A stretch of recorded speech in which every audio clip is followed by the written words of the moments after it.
Hey tubers, me again. So I did not plan on doing any videos today. I got this Ryobi, what it is, 3818 Romeo Yankee. But so I'm assuming 38 is the CCs, 18 is the bar, because it definitely has an 18-inch bar. And I had a nice long talk with the guy when he dropped off all this stuff. This is, I think it's like a BR600. And then we've got a pole saw over here. That's a 4MX 4-cycle. That's pretty ragged. This is probably like a 225 trimmer. Something is definitely going on with, you can see that thing's all bent and crooked.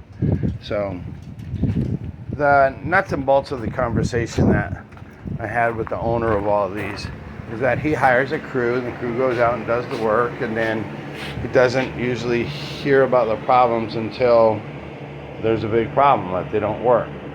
So we decided that we're going to start bringing them in at the end of every month or so and just go over them, do, maintenance and stuff. So this is the first one that I pulled out today. And so what I generally do is, like,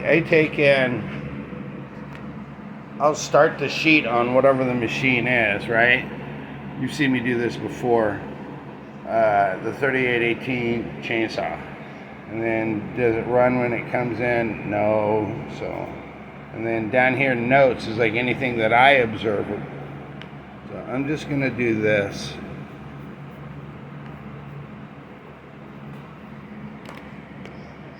And you're gonna see why in a second.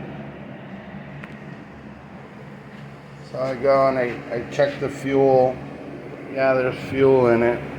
This is the bar oil down here, you guys. I'm literally like 3 or 4 minutes into this, and then this is where we are. Okay, notice anything wrong with that? Put that down in the comments. I'm not even gonna tell you. That's the W on the TF. This, the vent that comes off of the purge, it's not actually the vent, it's when it purges, it puts it back into the tank. That line comes almost all the way out over here, and there's pressure built up inside. That should not really be doing that. You saw that it just spit out that gas. So there's 2 things that need to be looked at. That's going to have to be drained, and you know why. So I take the bar off. I want to go and look, which is what made me go look at the bar oil. I just blew this off. It's all full of, you know what, put it in the comments. And then there's this. You said it was running, that it's a fairly new machine, and that it was running, and then it would just stop running. So this is how it was when I took this cover off. So that all by itself is not a big deal.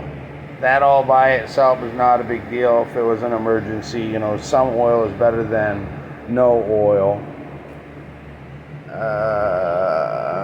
But really what it is, honestly, I could show you the chain, but it's over there on the sharpener. So this thing is just abused. It's just neglected. It's like, I work for somebody. I don't give a shit about, this guy's money, and I'm just gonna help him spend it down at the repair shop. There's no need for, he said it was like almost new. There's no need for this. There's no need for that. It's whatever. So what I thought was just gonna be nice and easy, preventive maintenance, that's got a little bit of play in it, and I can see that. I don't know. So now we're gonna have to go through it. WTF. I'm just gonna let it go at that. Okay, you guys, so it's been a minute. I'm trying to come up with a plan of attack for all of these things. So this piece right here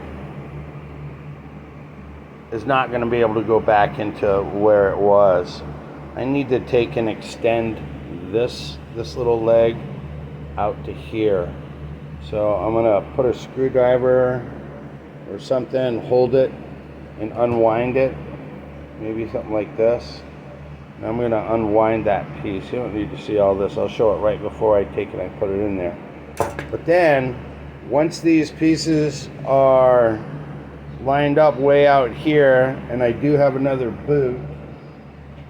That boot is actually like an air. It's what do you call it? Like a breather tube cover, but it's so wide that I'll be able to take and push everything in here, and then make it, and then protect it for an insulator. Let that be a note for you. So then, once we get all this in here, I'll unwind that, make that a little bit shorter. This wire has got to go over the tops of these. You see that? So now that I've got that, that's going to hold the pressure down on it so it won't come loose. And then I'll just give it a couple of twists, slide it inside the boot, and then put it back on the spark plug. So that's what I'm going to be doing. You'll see it here in a second. Inquiring minds want to know.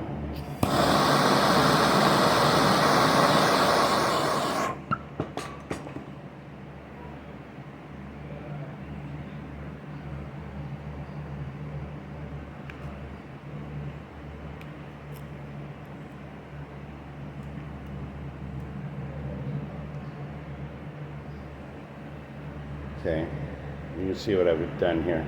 So I'm going to reach in there with some nippers, cut that, and then heat this up, spring it back together so that it'll go over the spark plug.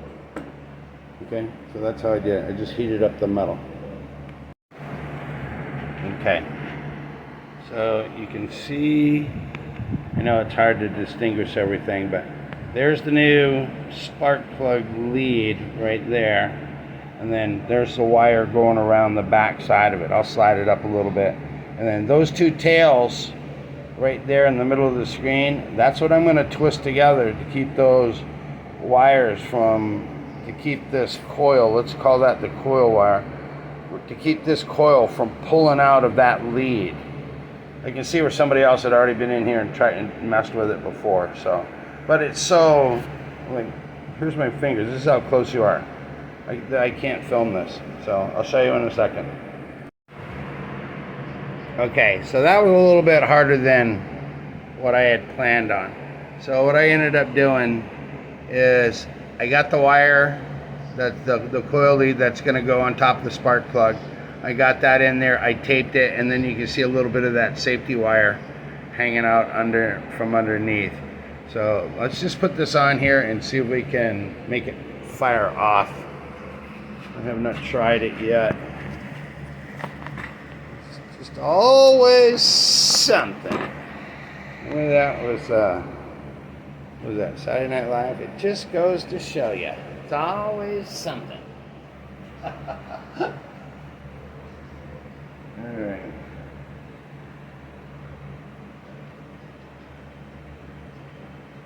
It's on there, and you can actually take it off if you want. You can still see a little bit of that wire, but since it's on the outside of the tape, it does not matter. It's just there to hold it in. So, alright, there is prime. The key's always on. Full choke. I'm going to put this cover on there. I always like to put my hand over the top when I'm starting these. There's that.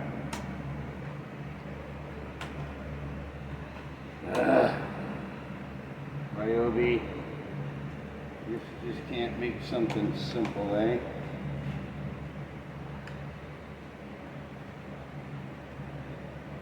That will not go down in there. Alright, fuck it. I mean, the hell with it. I mean, here we go.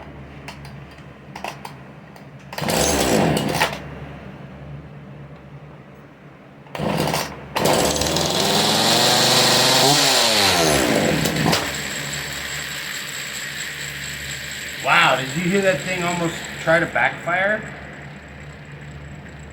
That's not good. That's not good. Let's see what's going on. Oh, and look, it's pumping out that nasty. I'm not going to say. Put it in the comments if you think you know what it is.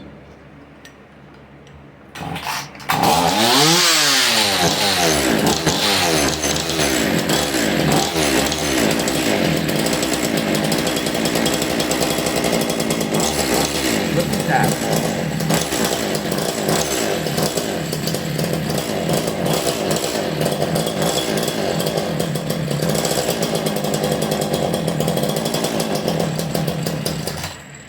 Okay, we're gonna have to set the idle on that and everything, but I know you guys can't see it, it's too far away, but look at it on the bench over here. That's just old motor oil. So I think what I'm gonna do is next thing up is I'm gonna dump that old oil out of there, put a little gasoline in it, slosh it around, and then put new bar oil in it. And then when we can see, when we can see clean stuff coming out of here, then we'll tackle the rest of it. We gotta sharpen the chain, we gotta check the carb, all that fun stuff. So at least we got it running now because of that stupid spark plug lead. Okay.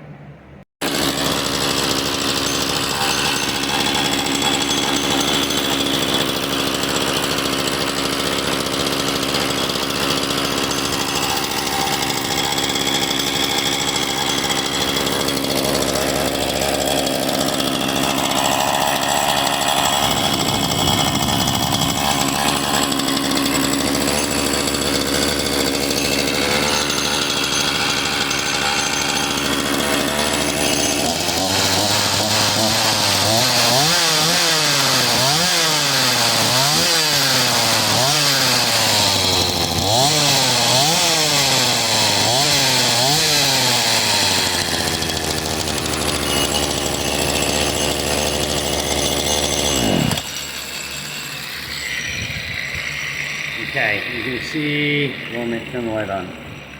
The stuff that's running out of there now is like the honey color that the regular bar oil is supposed to be. And what is that? What is that with a screw in it right over there? I don't know.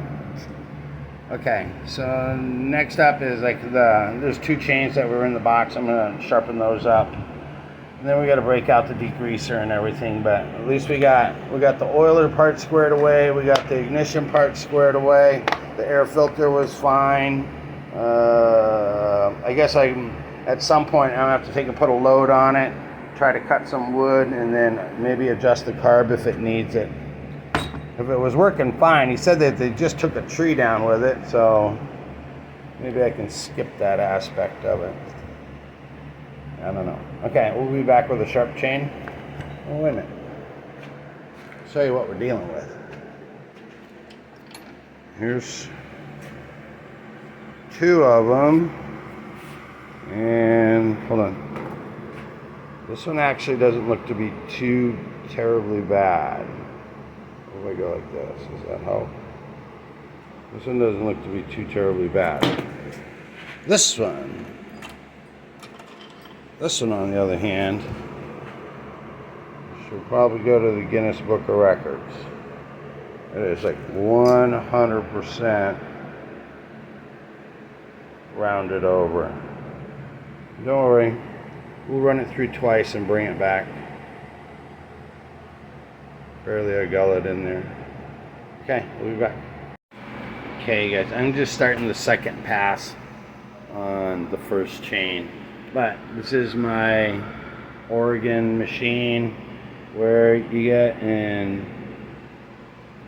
it has all the adjustments for getting the right angles, you know, to put the gullet in, how many degrees. You can just, well, it's tight right now, I can't do it with one hand.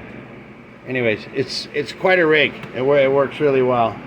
And yeah, so that's where I am. I'll get these chains sharpened and then we're going to throw it back on the machine. But that's where I've been. And you're saying like, well, where is he? What's he doing? Yeah, I'm sharpening chains. Okay, 2 chains sharpened. I'm going to do all the degreasing and everything on all of them later. So here's the hot restart. I just ran it. Pull the choke all the way out. Push it all the way in. Lock the chain. Give it a pull.